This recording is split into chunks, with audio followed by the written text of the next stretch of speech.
Aloha, guys. This is Keili. Thanks so much for joining us for the second part of a two-part episode with our conversation. I realized that I didn't do like a proper introduction, so I wanted to quickly butt in before we started the second part.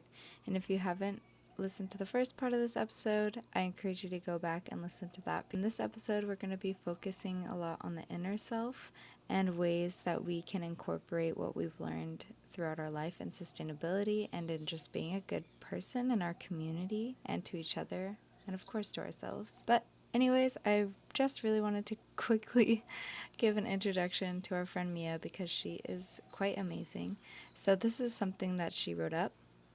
Aloha kako, my name is Mia and I'm Balkan born, California grown, Hawaii bloomed wahine of 26 years. I am deeply passionate and curious about nonprofit work and cultivating a world that revolves around the well-being of our planet and all of its living things. I try my best to foster conversations amongst my peers about our changing society and encourage us to influence one another to be more thoughtful and open-minded.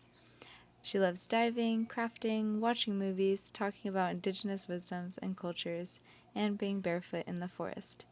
So without further ado, here's more on our conversation with Mia.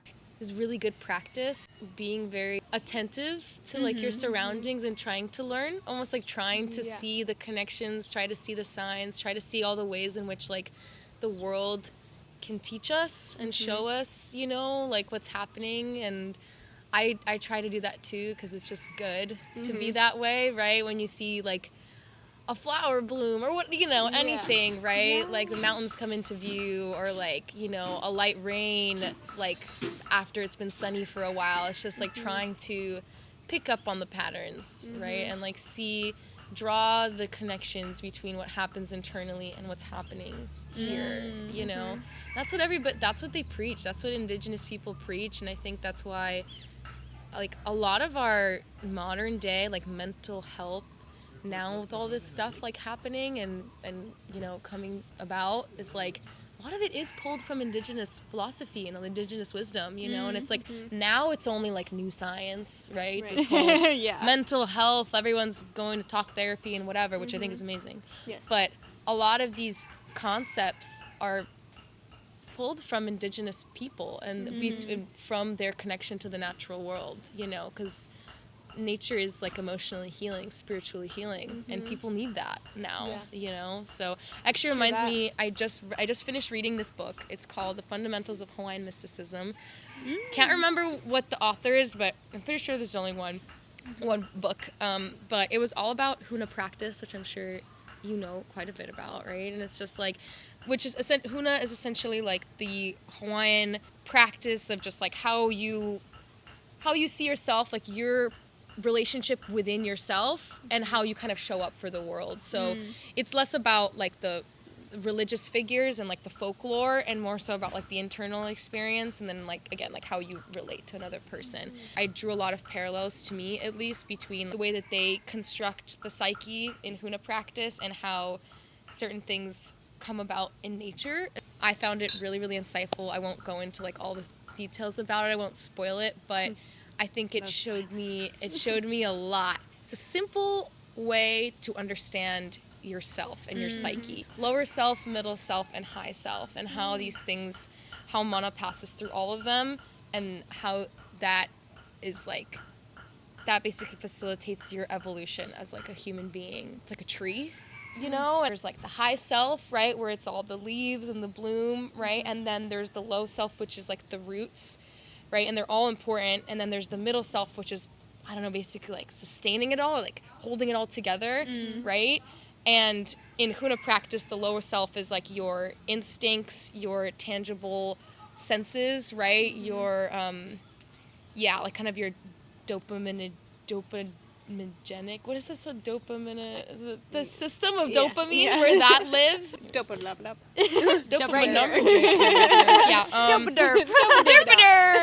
Dopaderp, yeah. So where that lives, right, that's your lower self. And then your middle self is like your logical, your, right, calculated part of yourself, right? Survival instincts are there too and all that. And then your high self is kind of where a lot of like your your spirit lives, you know, where it's like your soul lives, it's where you blossom, that's where like that's right. And then all three are incredibly important in their own right, but if you have blockages, then the energy that you gain from the world, the mana that you gain from being a living being, doesn't actually make its way all the way through, and then you're stunted, essentially, right? And same thing goes for a tree, right? It's like if there's something that's blocking it, whether it's like not getting the sustenance it needs from the soil, right? If the roots are not strong enough, right? It's not pulling well enough, or if there's something, you know what I mean? There's anything you can think of that can prevent the tree from growing, right? Or from,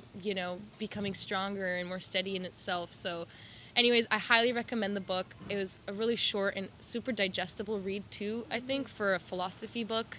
A lot of times philosophy is really hard to read. It's like they almost make it too hard on purpose. Like, I don't know. Like, if you've ever given it a go, it's like... trying to raise more questions. No, totally, right? Like, it's like, I like it, but I'm also not satisfied at all from reading it. But this book was definitely really different, and it was very practical and What easy was it called again? Fundamentals of Hawaiian Mysticism. And then I also started just reading the Book of Ho'oponopono, which is really awesome. All about forgiveness and healing, kind of on the same wavelength of huna. Just really interesting, like how that talks about more about interpersonal relationships. So you and other, exactly, you and other people, and also actually your relationship with yourself. And I really, I've been enjoying that one as well. And I think it's brought me into like it's even opening my eyes to things that I thought I understood, you know, about myself and about my relationship with nature as well. And it's just like, I just think it's really amazing. I think there's a lot of wisdom and ike that we can pull from Hawaiian practice and Hawaiian religion and philosophy, but also other indigenous peoples and histories and cultures. And I just think, like, I don't know how to explain it. Like, it's like the more I get interested in it, the more it seems to give back to me. Like, you know, and I really try to facilitate conversations with my friends and just with fellow like women who also are kind of open-minded and curious and kind of try and spark conversations about this kind of stuff, because I think it's like super important. And you know, I mean, it's so prevalent right now. It's so absolutely necessary that we like sit in that and take the time to really understand what it means to us. Absolutely. Right, especially where we are. And relating back to your terabithia, I feel like this is kind of your terabithia, where you're able to get rooted in this culture and perspective that it relates to your past selves that you've experienced. Totally. Hawaii has given me that. It's definitely granted me that in my life before I start getting emotional about it. But I think it's just really awesome that I've discovered it before I become a mother. And that's something that I also... That's why I think it's important to talk about it at this age with Phil, whether or not anybody decides to have children, of course. If we want to have children, it's in our near future, you know, and I think it's important that we start trying to understand ourselves and understand all these things as much as we can for ourselves, and then also if we're going to be mothers, you know. That's a big, I don't know, that's definitely a personal thing for me. Propels me to continue learning and working with kids and learning more about all these things is because I just like really want to be a mother, and I've always wanted to, and that's like, I feel like you have to like learn about mother in order to be mother, right? So it's like, you know, it connects me to the Aina so much more even, you know? All these different outlets. Right, and it's almost like we're becoming those educators, so when we have our keiki, we don't need to rely on other educators to give them that perspective. We're already putting that in their toolbox. You guys can come at it with a totally different perspective. I don't know if you guys watched Hula is Hawaii, the YouTube like short movie. You guys need to watch it because Hana's animation is in it. Yes, I've seen it. No way!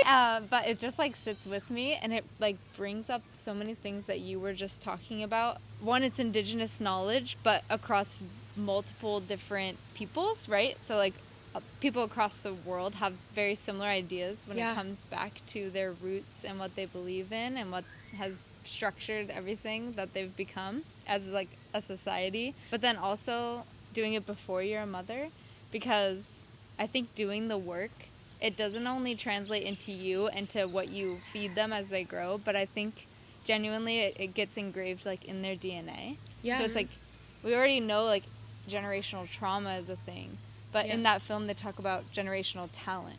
So, like, for hula dancers, like, when someone is dancing hula, it's not just them and their knowledge, but, like, their mom and their grandma and their great-grandma, which is, for me, like, such an empowering thought that if I work on myself and I, like, take the time to gain these skills, like, in a meaningful way, that I can not only pass it down to my kids, but even if they, like, which would just be horrible, but if, like, I never have a relationship with them, they would still have that to pull from one day when they're ready. Yeah. Like, it'll call to them. It's a tangible thing. It's not just, like, a matter of, like, transferring information, like, through teaching and, like, physically being around them, but it's something that actually, like, lives within them. And that's it's a beautiful thought, and it's a really it's, like, scary and beautiful at the same time, because obviously that means that even the darker things can also make their way through. But I guess that's just, like, the yin yang, you know? Try to make as much good as we can to pass through, you know? Yeah. And that just makes life worth living. Yeah. People need to be looking at themselves a little bit more, you know? Like, it's like, I just think there's no better time for people to be asking more questions and asking themselves more questions, asking each other more questions, and just trying to connect more. Hula is, what is it called? Hula is Hawaii? Hula is Hawaii, yeah. Cool. It's solid, Sam. But yeah, it's interesting because you can even, like, expand it to society and be like, if you don't like the younger generation, or you're looking at them and you're like, you're causing all these issues. Yeah. It's really, like, your generation that births the next generation. Even if you're not directly a teacher and educator, just what you've took the time to input and take from the world is exactly what's gonna continue, you know, evolving. So it's like we're all interconnected, and we all have to take responsibility and also respect one another enough to hear each other out and keep an open mind. Ho'oponopono is very much about that, actually, exactly what you're saying. The practice of taking accountability. It's the biggest thing. It's like you have to take accountability. It's the hardest thing, though, right? It's like you have to take full accountability and then forgive yourself at the same time. Or not the same time, one after the other. And then you're free. Then you're freed, and you'll actually have an open mind. Accept and digest new information and new ways of being, you know. But that's the hardest part. Taking accountability is a really difficult thing. It's like you have to have a very strong core. Like, you have to be very rooted in yourself to be able to take accountability in your values without basically dismantling your whole self-image. And that's a really scary thing, you know. But I guess that's just that's the condition, you know. That's the human condition, is constantly it's push just a back and forth. And I love that you brought up both those steps and in that order. Sometimes it's easy to just completely, like, forgive yourself, but then don't take accountability. So you're just like, you know what? Like, I'm just going to let that friendship go, let that agreement go. Like, leave it all in the past, move to a new country, change my name, let's go. Literally. Or go to the other side and just start getting so down on yourself where you're just like, I suck. Like, I can't do it. I'm not good enough. And it's wild that you can't forgive stick yourself to the extremes. Right? Like, it's like, come on, guys. I guess it's because, like, your ego also wants you to, that you can have control of, right? So you're like, black and white. Black and white. It wants a narrative to stick to. It doesn't like the ambiguity, maybe, like, of between the two. Because it seems like all three are reasonable options, but for some reason, most people, like, including myself, tend to kind of lean towards one or the other. Like, I don't like sticking in the middle, you know, because then you're like, I don't actually know what's happening. Like, you know, I'm either completely at fault or I'm not at fault at all. And that's, like, you know, but that's probably a very damaging, like, way of being between all of us, to, like, be that way, you know. And so draining on yourself. Either way, it's draining. Because you're just gonna, if you continue to just forgive yourself and not look inward, then you're just gonna keep encountering the same problems over and over again, and you drive yourself nuts. And if you don't take accountability, and if you do the opposite and you just hate on yourself and you don't forgive yourself, then you're just gonna be miserable. So tying it back into nature, and it's just, there has to be a balance of everything, you know. Does the tiger, like, feel bad when it hunts? Does it, like, you know, no, it doesn't, you know, but then it also doesn't. It doesn't go out of its way when it's not hungry. That's exactly how, exactly. So, yeah, like there's just a balance to all things, you know, and and like an underlying, it's like a low hum of gratitude that just like stems through everything. If you think about the natural world, it's everything is grateful, right? That tree is grateful, the animals are grateful. Maybe they're not outspoken, right? But it's just like a low hum of gratitude that they have and that they express in their own little way, you know, by giving back in some way, right? You know, and that's just like, I feel like how we all have to kind of learn how to coexist more, you know? Yeah. We owe everybody everything. I love that. Everybody, everything. That's Yeah. a t-shirt. right That's there. a damn t-shirt. I want to put our hands in for the WataWahine I was gonna here. say, I feel like we hug. Awesome. So happy to be here and to be having these conversations. Is there anything so else good. you wanted to talk about just while we got it going? I think I just would like to give some like shout outs if that's cool. Yes, like let's do some self-promo. yeah, I mean shout outs for me, but also like people that I know that kind of Yeah. inspire what I'm talking Oh, about, yes. you know, and like just some people that come to mind. My friend Michaela, she's the one that worked at Kalaheo that I made friends with her around the time actually that I made friends with you. And I just love, she also has a very similar like philosophy that I do. She's an Aina-based teacher. She just actually moved to Kauai and she's starting at one of their new charter schools there. Wow. Yeah, as a That's full-time amazing. teacher, and I'm just so proud of her. You, Love you, Michaela. girl. Uncle used to call her Makaela because it's like Makaela. So you got Makaela. It's so funny. She's also a professional shark diver, and she's extremely talented. She's a shark conservationist, and I actually just went shark diving with her last week, and I had such an incredible experience, and just watching her do her thing and be in her element was really inspiring to me. WataWahine, shout out for her for this episode. And yeah. I said gang. We gotta have her Oh, on. wait. I feel like it probably. It is Let's do now. this. We should go to Kauai, visit her, and then have an episode in Kauai. Whoa. My tutu lives in Kauai and my aunt. Oh, so, cool. Yeah. Yeah, why not? I would love to connect. Why We're gonna not? fly Yeah. on over. And then my mother as well, of course, because she's just incredible and she's been through a lot in life and seen her way through it, and she always teaches me to be more curious. She always tries to learn from me. And I think because my own mother has expressed how she learns from me, it's given me this confidence to be like an educator and to like, again, I see that relationship as like two-way, you know, and love her for that. Love you.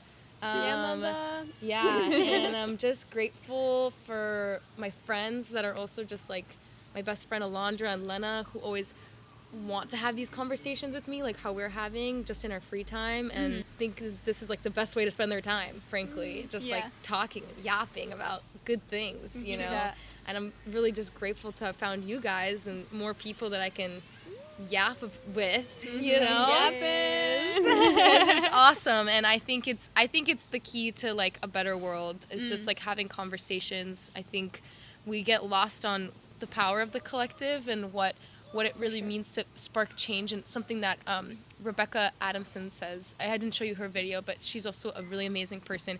She says that from an economist perspective that wait, what was it again? I don't want to botch it. That's the thing. We all have to take accountability for our economy. That's how she says it, right?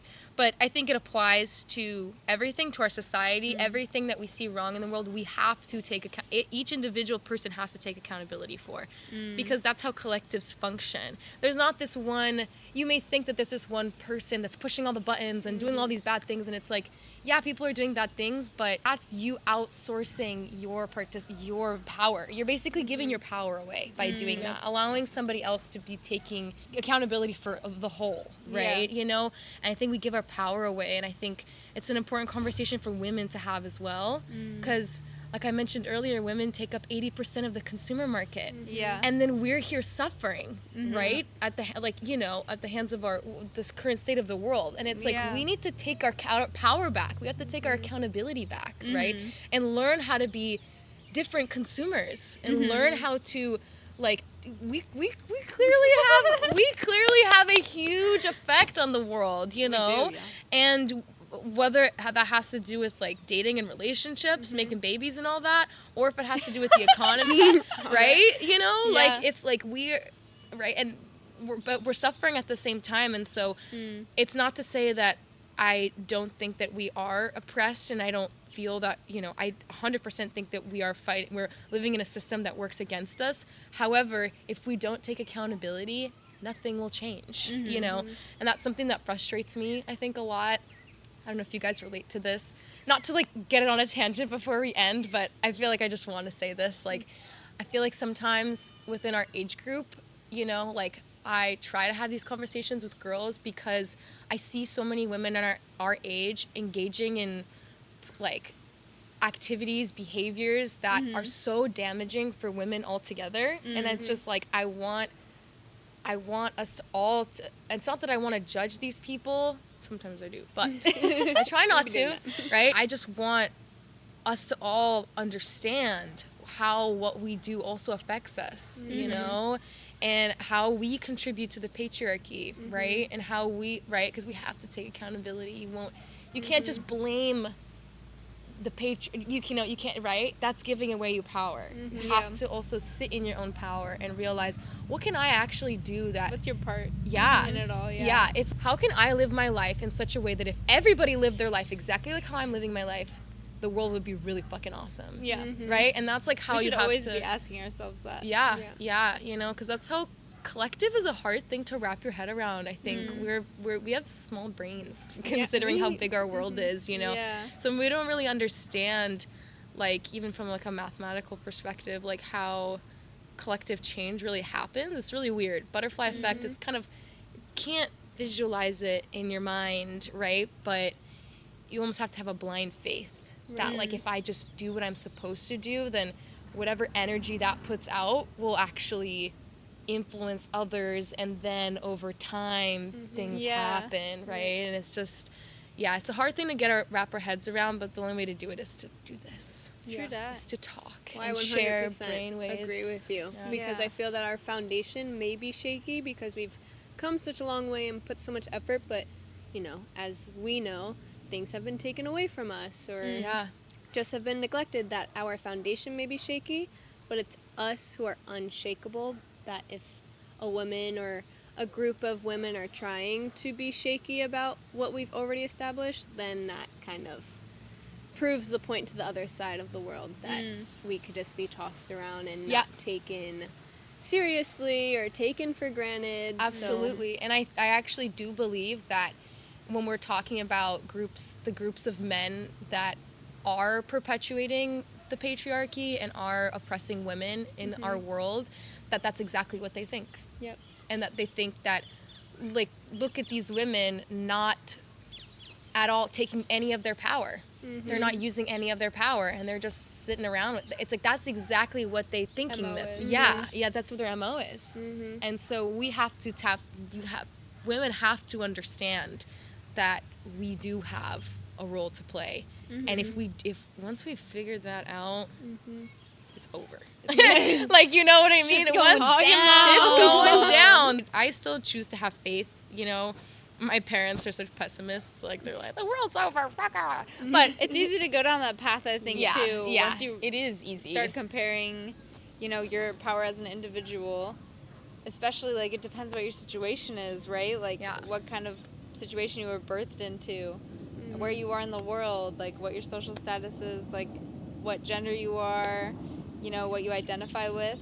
And so it's really easy to just take it for granted if you're in a good situation, or feel powerless if you're in a bad situation. And so just figuring out what your part is, what your role and your responsibility is, because it's going to be different for everybody.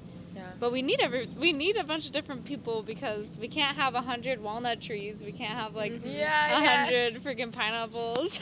We need like a luscious wild garden of everybody doing what they love and truly enjoy. And everyone bringing their assets together in order to, like, heal their own liabilities. That's my econ brain talking. I can't think of other words, but, like, in order for everybody to, like, it's like what do you call it? The whole is bigger than the sum of its parts, right? So when everyone acts as one, it creates something that's far greater in value than all the things valued separately, you know? I love that. Yeah. That's something really interesting that I learned from my degree in economics, because economics is genuinely just the transfer of value. It's the study of transfer of value, and you can really apply it in absolutely any way. Yeah. And I never thought of it like that. Yeah, it's That's really so cool. true. It's not how a lot of it's not how it's typically introduced, like, you know, like when you think about it, but when you talk about like theory, you know, that's really what it is.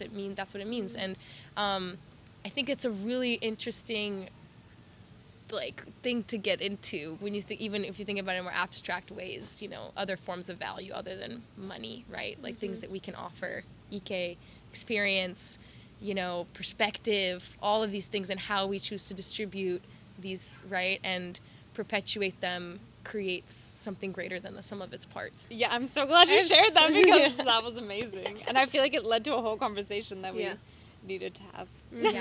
I have so many quotes I need to write down. Yeah, for real. Oh, you guys, We're gonna have a thank you meal so call. You're much so great. for being so, like, yeah, you guys are so welcoming and so kind, and yeah, I was definitely a little bit nervous, you know, but I'm not anymore, and I'm just so happy to talk with you guys, and I'd love to talk as many times as you guys want about this. Come back soon. Yes, Are you kidding? absolutely. That was awesome. Yeah. And we were so stoked to have you. Yeah. Again, so blessed to have you in our circle, in our inner circle now. Yeah. And you're our first guest on WataWahineWorld, which is awesome. Remember now. Remember now. I'll never forget. Yeah. Never forget. But I have to pee like crazy bad because Yeah, I drink dude. so much water. But Close it out for us, KK. we'll close it Yeah. out. Do you want to close it out? Sure, I'll close it out. Like, comment, and subscribe. See you later. No, I'm kidding. Damn, she said short and sweet. Short My and girl's sweet. gotta pee. She gotta go. Yep. Like always, we always want you to do your own research, leave comments, talk a story with whoever is around you, and make a change today.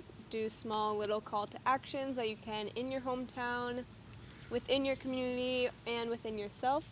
I feel that today's episode is definitely looking inwards in order to share outwards. So think of little small ways. Think about your third grade self. Think about someone else's third grade self, and go about tomorrow that way. I want to say mahalo to you guys, but also mahalo to our audience for listening, being with us for maybe 6 episodes. I Is think this so. number 6? Yeah. And I was What? thinking maybe we even do like 2 mini episodes of this. It's 2 episodes worthy. Right. You know what I Yeah. mean? And you're gonna But we'll stick see. through those 2 as well. So Yes, Heck mahalo yeah. nui loa. Please like, comment. We want to hear what you have to say. Follow us on Spotify, Instagram, Apple Podcast, and YouTube at WataWahineWorld. And this is out to your WataWahines. Live Pono. Do good. Live good. Aloha Mahalo wahine. for aspiring people to have an inspired world. Amen. Peace out. A-Town. Okay, guys, I need to peace out.